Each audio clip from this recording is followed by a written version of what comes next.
Cancer চিকিৎসায় দেশের একমাত্র সরকারি প্রতিষ্ঠান জাতীয় ক্যান্সার গবেষণা ইনস্টিটিউট ও হাসপাতাল, কিন্তু নানা সমস্যায় জর্জরিত এই প্রতিষ্ঠানটি। এখানকার রেডিওথেরাপি মেশিন প্রায় সবই অকেজো। হাসপাতাল কর্তৃপক্ষ বলছে, আমলাতান্ত্রিক জটিলতা এসব মেশিন রক্ষণাবেক্ষণ করা হয় না, দীর্ঘদিন ধরে পড়ে আছে সব মেশিন। এখানকার সবচেয়ে ব্যয়বহুল খরচ হলো বর্তমান ট্রিটমেন্টের, সেটা হলো কি আপনার রেডিওথেরাপি।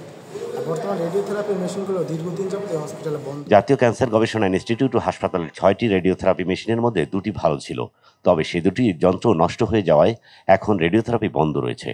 এতে ভোগান্তিতে পড়েছে রোগীরা। কবে নাগাদ এই সমস্যার সমাধান হবে তাও জানাতে পারছে না কর্তৃপক্ষ।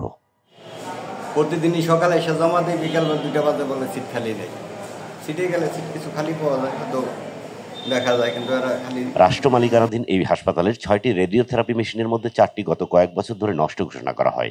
এতদিন অবশিষ্ট 2টি মেশিন দিয়ে দৈনিক 200 থেকে 220 জন রোগীকে সেবা দেওয়া হচ্ছিল, যদিও চাহিদা সক্ষমতার চেয়েও অনেক বেশি। গত 21 ডিসেম্বর এক রোগীকে থেরাপি দেওয়ার সময় একটি মেশিন নষ্ট হয়ে যায়। পরদিন নষ্ট হয়ে যায় সচল থাকা বাকি মেশিনটিও। এখন বন্ধ আছে রেডিওথেরাপি।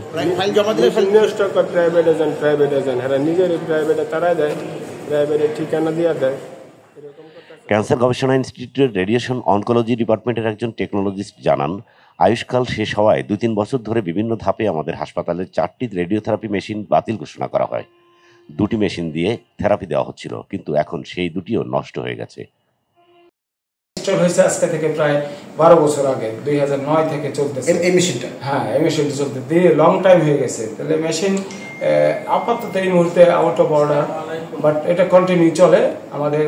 হ্যাঁ, আসেন, ভিতরে আসেন। এরকম মাসের পর মাস অপেক্ষা করেন, এখন তারা চরম অনিশ্চয়তা পড়েছেন। শুধু সেবা খাতেই ভোগান্তি নয়, দালালের দৌরাত্ম্য রয়েছে এখানে। সকাল থেকে দেশের বিভিন্ন স্থান থেকে আসা রোগীদের কম খরচের প্রলোভনে অন্য হাসপাতালে নিয়ে যাচ্ছে দালালরা। দালালদের উৎপাতের কথা স্বীকার করে হাসপাতাল পরিচালক জানান, দালাল মুক্ত করার চেষ্টা চলছে। এক্ষেত্রে আরও জনবল প্রয়োজন বলে মনে করেন তিনি। দালাল যে কথা বললেন, দালাল আমি অস্বীকার করবো না, কিন্তু আমরা চেষ্টা করছি, মন্ত্রণালয় চেষ্টা করছে আমরা দালাল যাতে কমাতে পারি।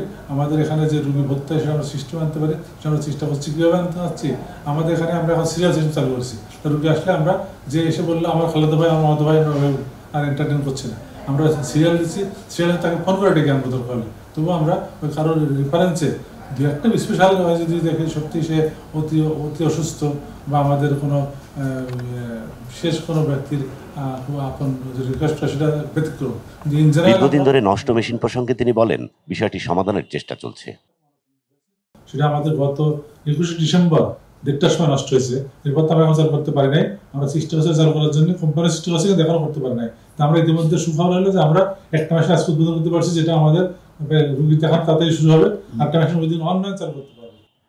ক্যান্সার থেকে বাঁচতে সচেতন হওয়ার আহ্বান জানিয়ে তিনি বলেন, তো এই ট্যাক্সের টাকাটা আমরা ক্যান্সার রোগী চিকিৎসা করতে পারি, কারণ ধূমপান একটা বড় সমস্যা। ধূমপানের জন্য যে ধূমপায় তার তো সমস্যা হয়, যে ধূমপান করে প্যাসিভ স্মোকিং, আশেপাশের লোক তারাও কিন্তু আক্রান্ত হয়। এছাড়া ধূমপান মুক্ত তামাক যেগুলো আছে সেগুলো ব্যবহার কমাতে হবে। এগুলো কমাতে পারলে আশা করা যায় ক্যান্সার না হওয়া বা ক্যান্সার আমরা প্রতিরোধ করতে পারবো। বাংলাদেশ ক্যান্সার সোসাইটির তথ্যানুসারে দেশে প্রায় 13 থেকে 15 লাখ ক্যান্সার রোগী আছে। এ সংখ্যাই বলছে দেশে রেডিওথেরাপি সুবিধা বাড়ানো অত্যন্ত জরুরি।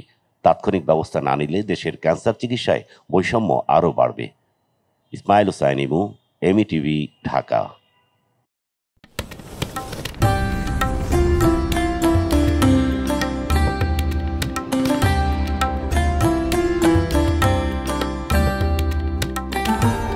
এমইটিভি, স্বাধীন বাংলার স্বাধীন কণ্ঠ।